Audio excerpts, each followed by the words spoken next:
तीफ़ी भट्ट, गोगी भट्ट, मलक एहसान, इन लोगों के नाम मशवरा में शामिल किए जाते हैं। जब अमीर बलाज टीपू का कत्ल हुआ तो उस वक़्त भी तीफ़ी भट्ट और गोगी भट्ट को ही मशवरा में नामज़द किया जाता है। तीफ़ी भट्ट बैरून मुल्क फ़रार हो जाते हैं, गोगी भट्ट रोपोश हो जाते हैं।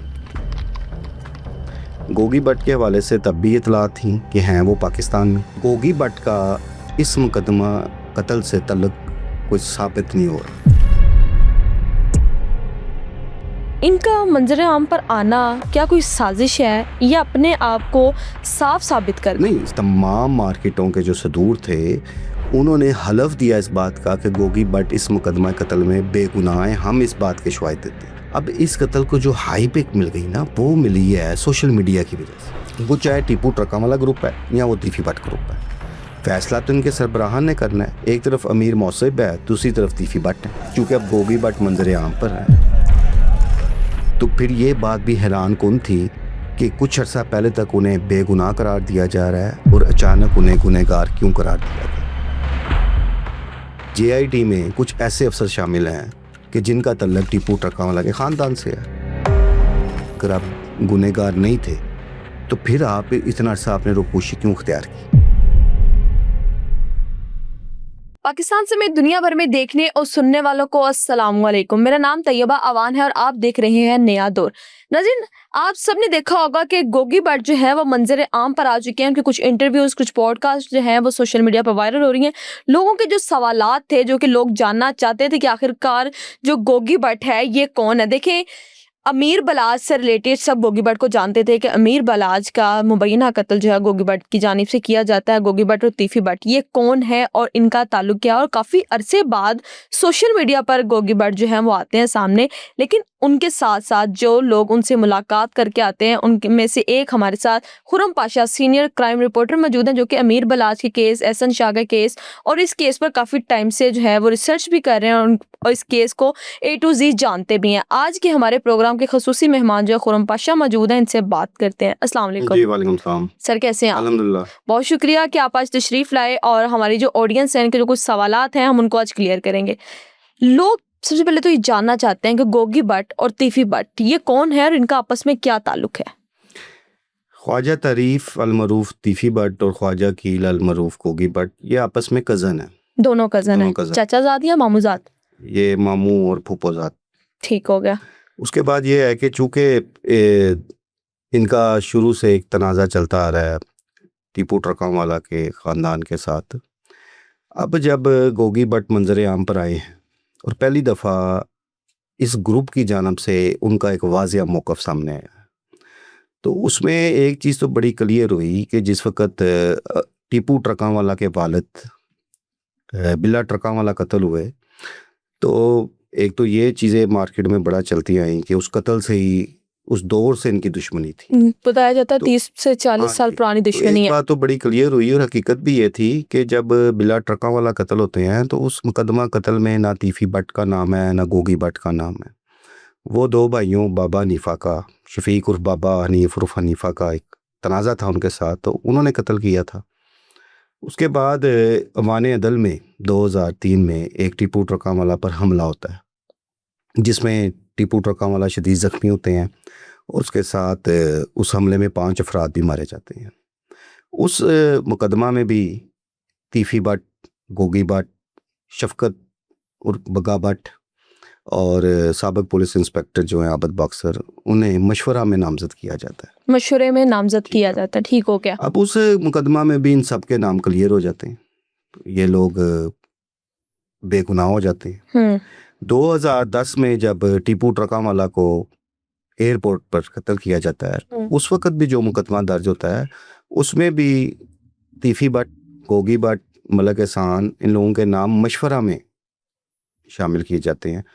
लेकिन उस मुकदमा में भी ये लोग क्लियर हो जाते हैं उस मुकदमे में। लेकिन फिर अमीर बलाज के जो, मैं उस तरफ ही आ रहा हूँ, जब अमीर बलाज टीपू का कत्ल हुआ तो उस वक़्त भी तीफ़ी भट्ट और गोगी भट्ट को ही मशवरा में नामज़द किया जाता है 109 जिसे दफ़ा कहते हैं, ठीक हो गया। अब हुआ ये कि चूँकि उस मुकदमा कत्ल के बाद तीफ़ी भट्ट बैरून मुल्क फ़रार हो जाते हैं, गोगी भट्ट रोपोश हो जाते हैं। गोगी भट्ट के हवाले से तब भी इतला थी कि हैं वो पाकिस्तान में। ठीक है, कोई ऐसा सबूत सामने नहीं था आया कि जिसमें कहा जा सके कि वो मुल्क से बाहर चले गए हैं। अच्छा, उसमें जब ये OCU CCD से पहले जब ऑर्गेनाइज क्राइम यूनिट इसकी तफ्तीश कर रहा था, तो उस वक़्त के जो DIG थे इमरान किश्वर और SP आफ्ताब फुलरवान, अच्छा, इन लोगों ने उस दौर में जो तफ्तीश की थी उसमें एक बात बड़ी वाज़ेह कही, और ये मीडिया में भी ये चीज़ रिपोर्ट हुई थी कि गोगी भट्ट का इस मुकदमा कत्ल से तल्लुक कुछ साबित नहीं हो रहा और वो इसमें बेगुनाह है। बेगुनाह। ये वाज़ेह चीज़ें सामने। अब काफ़ी टाइम बाद गोगी भट्ट जो है उस पार्टी की तरफ से, जो कि कहा जाता है कि दोनों मुखालफिन पार्टी है, तो गोगी भट्ट अब सामने आते हैं मंजर आम पर। इनका मंजर आम पर आना क्या कोई साजिश है या अपने आप को साफ साबित करना? नहीं, साजिश तो नहीं है, ये साजिश नहीं कह सकते आप।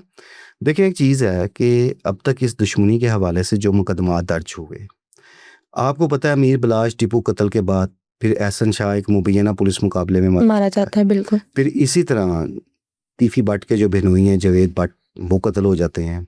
उसमें आपको पता है कि अमीर फतेह और कैसर भट्ट को नामजद किया जाता है, जबकि जब उस मुकदमा में जो शूटर पकड़े जाते हैं तो उन शूटर्स के बयानात की रोशनी में अमीर मौसफ को नामजद कर दिया जाता है कि उसके इमा पर किया गया।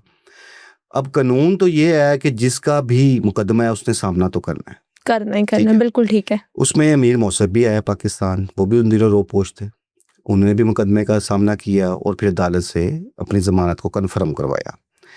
कैसर भट्ट के साथ चूँकि तीफी भट्ट ग्रुप की एक सुलह हो जाती है, तो इसलिए वो मामला ख़त्म हो गया। उन्होंने उसमें बाकायदा इस चीज़ का एक स्टाम्प पेपर पे तहरीर भी दे दी कि हमने माफ़ कर दिया है सारा उसमें। उसके बाद रह गए अमीर बिलाश टीपू वाला मामला, ठीक है। अब अमीर बिलाश टीपू के मामले में जो शूटर था, ये चीज़ें तो हैं तो सारी वही हैं जो पहले बहुत ज़्यादा आ चुकी हैं, लेकिन चूँकि अब आपने वो अब आपकी मुलाकात होती है गोगी भट्ट से, थोड़ी बैकग्राउंड बताना बिल्कुल ज़रूरी है। उसमें जो मरकज़ी किरदार था जिसने मारा था वो तो मौके पे मारा गया, ठीक है। फिर कुछ सहूलतकार उसमें गिरफ्तार होते हैं। तीफी भट्ट और गोगी भट्ट का जो उस मुकदमा में जिक्र मशवरे के हवाले से था, OCU के DIG कह चुके थे कि गोगी भट्ट का तल्लुक कोई नहीं है। अब अचानक गोगी भट्ट मंजर आम पर आते हैं। अब आप इसको साजिश नहीं कह सकते, ये उनका भी एक कानूनी राइट है और उन्हें करना था, कानून को सामना करना क्योंकि है। लोग जानना चाहते थे कि गोगी भट्ट या तीफी भट्ट ये सामने क्यों नहीं आते, ये मीडिया पर क्यों नहीं आते। कह रहा हूँ कि वो सामने आए आके उन्होंने अपनी पूरी जमानत हासिल की, फिर वो आला पुलिस हकाम के पास भी पेश हुए, फिर उसके बाद JIT में पेश हुए, अपने आप को उन्होंने सरेंडर किया, अपना मौक़िफ़ दिया। अब जो मौजूदा जो JIT है उसने उन्हें उसमें गुनहगार करार दे दिया अपनी तफ्तीश में। अब मामला चला गया अदालती रहमो करम कि अब अदालत क्या फ़ैसला करती है। आपकी नज़र में खुर्रम पाशा साहब, आपको क्या लगता है कि अदालत क्या फ़ैसला करेगी? क्योंकि आप इस पूरे केस की हिस्ट्री जानते हैं। आप अदालती फ़ैसले को कबल अज़ वक्त नहीं बता सकते, ये एक कानूनी मामला है, उसमें अदालत क्या फ़ैसला करती है, अदालत किन ग्राउंड्स को देखती है, ये तो फ़ैसला तो अदालत ने करना है। लेकिन इसमें जो एक मौक़िफ़ जो सामने आया, जो हमारी भी गुफ्तगू हुई, मैंने इंटरव्यू भी किया उस हवाले से, बिल्कुल आप प्रोग्राम करके आए हुई। एक तो चीज़ उसमें उन्होंने बड़ी वाज़ेह की कि बिल्ला ट्रका वाला के कत्ल से तो हमारा तल्लुक ही नहीं था, उस वक्त नाम पे मुकदमा था, हमें ये जोड़ा जाता है हमारी तब से दुश्मनी थी, हमारी तो कोई दुश्मनी नहीं थी। फिर दूसरा वो ये भी मौक़िफ़ इख्तियार करते हैं कि टीपू ट्रका वाला जब कत्ल हुए तब भी हमारा मुकदमा हुआ, हम उसमें भी बरी हुए क्योंकि हमारा नहीं था तल्लुक। अब आके वो इस बात का हल्फन ये बात करते हैं, और अभी कल भी लाहौर प्रेस क्लब में लाहौर की तमाम ताजर बरादरी इकट्ठी हुई, जो लाहौर की मेन मार्केट्स हैं, उनके सदूर ओहदेदार, और ये एक नई बात सामने आई कि तमाम मार्केटों के जो सदूर थे उन्होंने हलफ दिया इस बात का कि गोगी भट्ट इस मुकदमा कत्ल में बेगुनाह हैं, हम इस बात के शवाहिद देते हैं। तो मैं समझता हूँ एक बहुत बड़ी बात थी, ठीक है। और अगर गोगी भट्ट आए हैं, उन्होंने आके ज़मानत कराई है, वो फेस कर रहे हैं, उन्हें करना चाहिए था। इसी तरह अगर इस मुकदमा कत्ल में तीफी भट्ट का नाम है तो एक ना एक दिन उन्हें भी आगे कानून का सामना करना है। बिल्कुल ठीक कह रहे हैं। वो गुनहगार हैं या वो बेगुनाह हैं? अगर वो बेगुनाह हैं, उन्हें अपनी बेगुनाही के सबूत देने होंगे। अगर वो गुनहगार हैं तो इस चीज़ का फैसला भी तफ्तीश में होना है, ठीक है ना। तो इसलिए ये चीज़ तो अटल है कि जिसके खिलाफ भी जो मुकदमा दर्ज है उसने कानून का सामना करना है। लेकिन बहुत सारी ऐसी बातें जो पहले नाजरीन को नहीं पता थी, वो गोगी भट्ट के मंजर-ए-आम पे आने के बाद, उनके प्रेस कॉन्फ्रेंस करने के बाद, उनकी मीडिया टॉक करने के बाद काफ़ी सारे कॉन्सेप्ट भी क्लियर हुए हैं। क्योंकि आप जानती हैं कि जिस वक़्त अमीर बिलाश टीपू कत्ल हुए और उसके बाद से लेके गोगी भट्ट के सामने आने तक एक वन साइडेड हवा चल रही, बिल्कुल ठीक है? एक अब तरफ का इसमें मौकफ था। कोई शक नहीं, आज भी सोशल मीडिया पर अमीर बिलाश टीपू के लिए बहुत सारी हमदर्दियाँ हैं, ठीक है? लोगों की एक बड़ी तादाद जो नहीं भी जानती इस दुश्मनी के हवाले से, लेकिन वो उसके कत्ल पर एक गम गुस्से का इज़हार भी करती है, ठीक है? लेकिन इस सारे सिनेरियो में कभी तीफी भट्ट ग्रुप का मौक़िफ़ सामने नहीं था आया। वो लोग खामोश थे, भट्ट ग्रुप खामोश था। ठीक है?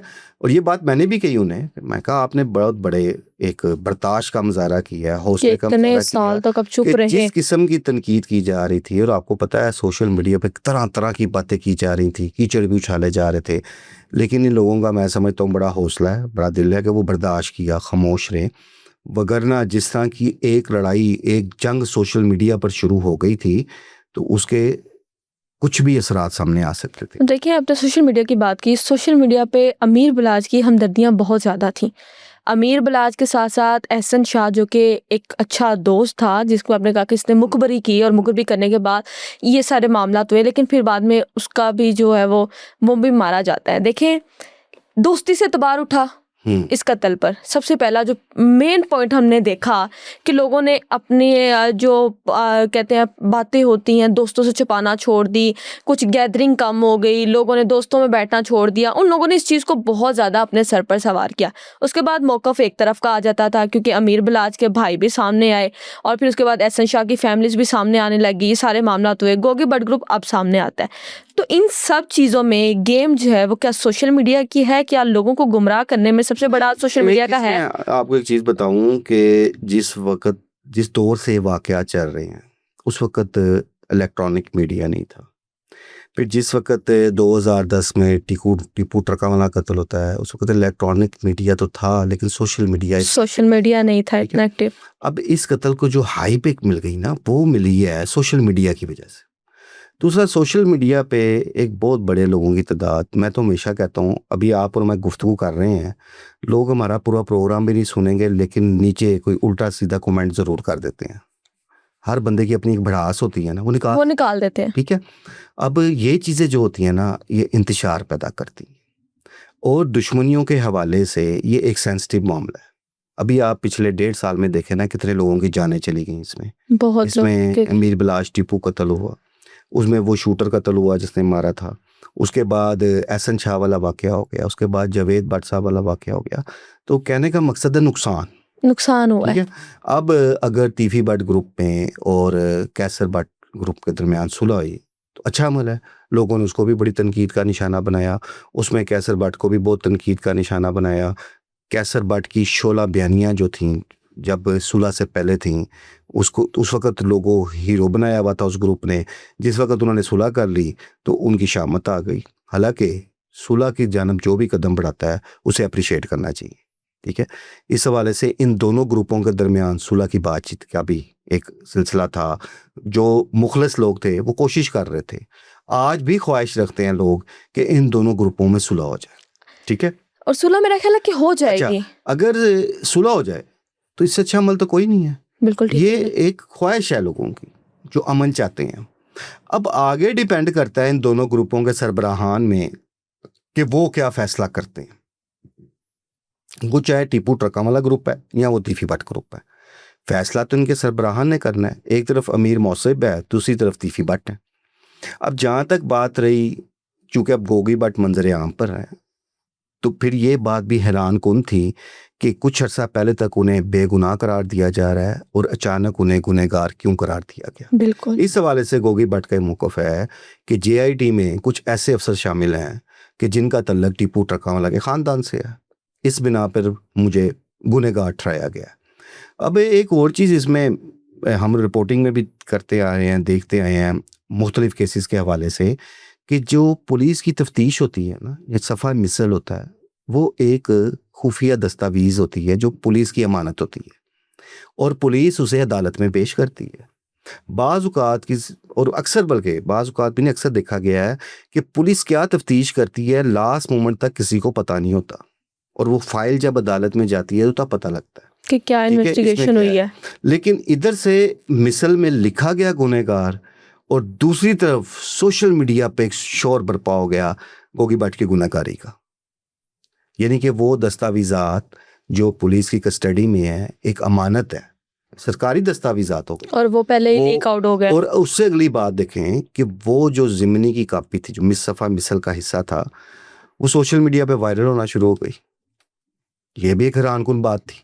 ठीक है, तो लिहाजा इसमें अभी तक जो एक पेचीदगियाँ चल रही हैं, अब इस वक्त दोनों ग्रुप खासे मुतहर्रिक हैं। टीपू ट्रकावाला ग्रुप की कोशिश होनी है कि गोगी भट्ट की जो अबूरी जमानत है वो खारिज हो, वो गिरफ्तार हो। गिरफ्तार हो। गोगी भट्ट ग्रुप की कोशिश होनी है कि उनके वकला अदालत में इस बात पे फाइट करें, क्योंकि जो चीज़ें में उस ज़िमनी में लिखी गई हैं जिसमें इन्हें गुनहगार करार दिया गया है वो कोई इतनी सॉलिड नहीं है। उसमें जो ग्राउंड्स बनाई गई हैं, जिन ग्राउंड्स की बुनियाद पर इन्हें गुनहगार करार दिया गया है वो साबित करना मुश्किल काम है। मुश्किल काम तो है। फिर मैं कहता हूँ अब ये फैसला अदलिया पर है कि वो क्या फ़ैसला करते हैं। आया कि वो इनकी ज़मानत अब 29 तारीख है इनकी, उस दिन वो उनकी ज़मानत को खारिज करते हैं, एक्सेप्ट करते हैं, क्या होता है वो 29 तारीख को सामने आ जाएगा। खुरम बशीर साहब, आपकी गोगी भट्ट से भी मुलाकात हुई है। इस मुलाकात में आपने उनसे कई सवालात किए, आपने प्रोग्राम भी किए और गोगी भट्ट से क्या आपने ये पूछा कि इतने अरसे तक गायब रहने, जब वो गायब रहे हैं तो क्या उन्होंने कभी नहीं सोचा कि मैं कोई एक वीडियो बयान अपने हक में दे सकूं या मैं कोई एक ऐसी बात अपने हक में कह सकूं कि लोग जो उन पर तनकीद कर रहे हैं, मतलब देखिए पूरा पाकिस्तान उन पर तनकीद कर रहा था कि गोगी भट्ट जो है या तीफी भट्ट हैं, ये पता नहीं कितने जालिम हैं या इनका दिल कितना पत्थर दिल है कि इन्होंने एक जवान लड़के को मार दिया जबकि वो कहता था कि मैं इस दुश्मनी को ख़त्म करना चाहता हूँ। देखें, एक तो ये है कि ये एक स्ट्रेटजी का भी हिस्सा हो सकता है, ये एक मेरी अपनी ओपिनियन है। ठीक है, आगे उनकी स्ट्रेटजी क्या है, उनके अंदर क्या है, दिलों के हाल रब बेहतर जानता है। हाँ, ये बातें ज़रूर हुई। और एक और चीज़ जो देखने में आई कि ओपन मीडिया था जब प्रेस कॉन्फ्रेंस हुई, कोई स्क्रिप्टेड चीज़ नहीं थी और बड़े हौसले और सब्र के साथ बड़े बड़े सख्त सवाल किए सहाफ़ियों ने वहाँ पे। गोगी भट्ट ने साथ तमाम सवालात को सुना, उनका जवाब दिया और ये सवाल मैंने भी किया, हर सहाफ़ी ने किया कि आप फिर अगर आप गुनहगार नहीं थे तो फिर आप इतना अर्सा आपने रोपोशी क्यों अख्तियार की? बिल्कुल, मैं भी आप यही फेस पूछना करते। था।